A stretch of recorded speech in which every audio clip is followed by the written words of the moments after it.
इस मंच के माध्यम से कि हम उन्हीं लोगों की संतान है, आप लोग भ्रम में मत रहिए। ये राजस्थान आजादी की लड़ाई में भी आगे था और आज आप जो निजीकरण करना चाह रहे हो बिजली का, उस लड़ाई में भी राजस्थान का किसान, नौजवान और आम उपभोक्ता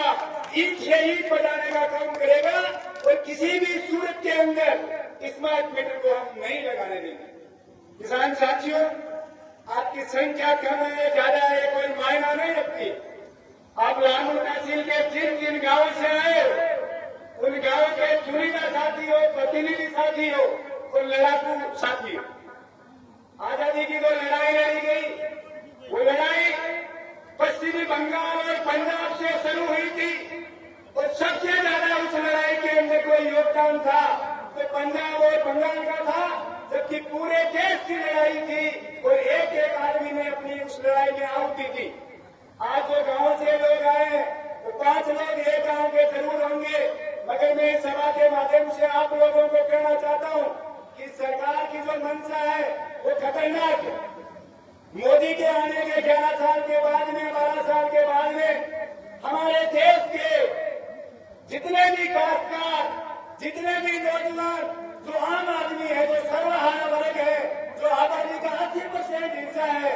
उस तमाम वर्ग के साथ में मोदी की सरकार के आने के बाद में उनके खिलाफ में नीतियां बनाई जा रही है। ये सरकार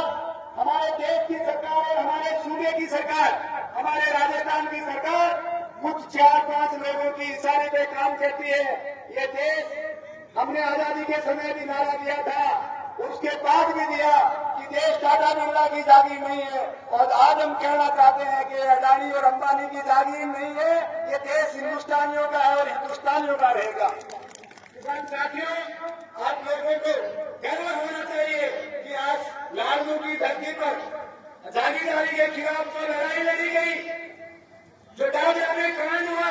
उस डाबरा में जो किसान थे लड़ने वाले, उनमें भी लालपुर के किसान ही सबसे ज्यादा थे जो वहां पर शहीद हुए। इसलिए जो पगड़ी वाले लोग बैठे हैं, मैं तो आप लोगों से कहना चाहता हूं कि अपने घर जाकर के, अपने गांव जाकर के और अपने लालपुर को इस मैदान में लगाए, वरना आने वाले दिनों में न आपके पास में खेत बचेगा, न आपके पास जमीन बचेगी, न रोजगार बचेगा। ये मैं मंच के माध्यम से आप लोगों को सीधा कह रहा हूं कि अगर यही सरकार रही, अगर यही मोदी का राज रहा, तो आने वाले दिनों में आपके पास में न जमीन बचेगी, न रोजगार बचेगा, न शिक्षा बचेगी। इसलिए आप अपने घर जाकर के जो नौजवान है उनको इस लड़ाई में लगा दीजिए, इस देश को बचाना है, वरना ये लोग दीमक की तरह इस देश को चाट रहे हैं, दीमक की तरह इस देश को खा रहे हैं। धीरे धीरे इस देश को जवाब कर जाएंगे। आज अडानी आए हैं, कल कोई और आएगा, इस देश को बेचना चाहते हैं। किसान साथियों, स्मार्ट मीटर का मुद्दा नहीं है, आज ये स्मार्ट मीटर का मुद्दा जरूर है,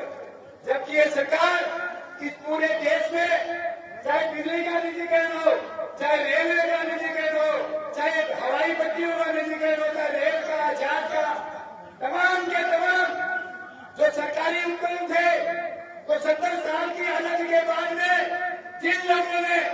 विशेष तौर से कांग्रेस ने जो राज करके बढ़ाया, जो उपकरण सार्वजनिक किए, उन तमाम उपकरणों को निजी हाथों में बेच रहे हैं। ये देश के साथ में घोर छिपा है। आप लोग अपने बच्चों को नौकरी कहां दोगे? जब रेल का निजीकरण हो जाएगा, जब हवाई जहाज बिक जाएगी, सारी चीजें बेचने में लगे हुए देश के जो नौरतन है, शेर भेल समेत सारे उपकरणों को निजी हाथों में बेचने का काम किया जा रहा है। शर्म की बात है। इसलिए ये लड़ाई आज की लड़ाई नहीं है, ये लड़ाई है अखिल भारतीय किसान सभा के और कम्युनिस्ट होने के नाते नहीं लड़ रहे हैं। हम ये लड़ाई इसलिए लड़ रहे हैं कि हम उन नुमाइंदे हैं। उस आजादी की लड़ाई को याद करते हुए हमें गुस्सा आता है कि जिन लोगों ने आजादी की लड़ाई लड़ते लड़ते अपने प्राण दे दिए, आज हमें प्राण भी देने पड़ेंगे तो हम देंगे। इसलिए सरकार के खिलाफ तमाम लोगों को गांव गांव धानी धानी जाकर के खड़ा होना है और एक जागरूकता का अभियान चलाना है कि आज स्मार्ट मीटर का विरोध है, कल सरकार की और इस मोदी की कोई और निजीकरण की नीति आएगी, उसका हम पुरजोर विरोध करेंगे और किसी भी सूरत के अंदर राजस्थान का किसान, देश का किसान बर्दाश्त नहीं करेगा। ये अभी जो कंपनी आई है आपने बताया कि ब्लैक लिस्ट कंपनी, इस ब्लैक लिस्ट कंपनी को धनराज सरकार को कहना चाहते हैं कि आप इस कंपनी को अडानी की जेल में डाल दीजिए, राजस्थान में नहीं लगाने देंगे, चाहे गोवा ले जाइए चाहे मणिपुर ले जाइए। और मैं तो यहां तक कहना चाहता हूं कि पूरे भारत का किसान जागरूक है। हमारी किसान सभा के नेतृत्व में, हमारी पार्टी के नेतृत्व में हमने एक सेमिनार करके तमाम लोगों को बुला करके जो भी बिजली का आवश्यकता है, चाहे वो बीजेपी के भी प्लेटफॉर्म पर है, वो आ सकता है। तमाम लोगों को बुला करके और आम उपभोक्ता बिजली की संघर्ष समिति बना करके आंदोलन शुरू किया और पूरे देश के अंदर यही आम उपभोक्ता बिजली संघर्ष समिति बढ़ करके और इस स्मार्ट मीटर के खिलाफ लड़ाई लड़ रही है और इस लड़ाई को पूर्ण तरीके से लड़ेंगे। आने वाले दिनों में जब लोकसभा चलेगी तो कामरेड अमराराम पूरा देश का नेतृत्व करते हुए मोदी को स्मार्ट मीटर नहीं लगाने का चैलेंज करेंगे और किसी छूट में नहीं लगाने देंगे। आने वाले सितंबर महीने में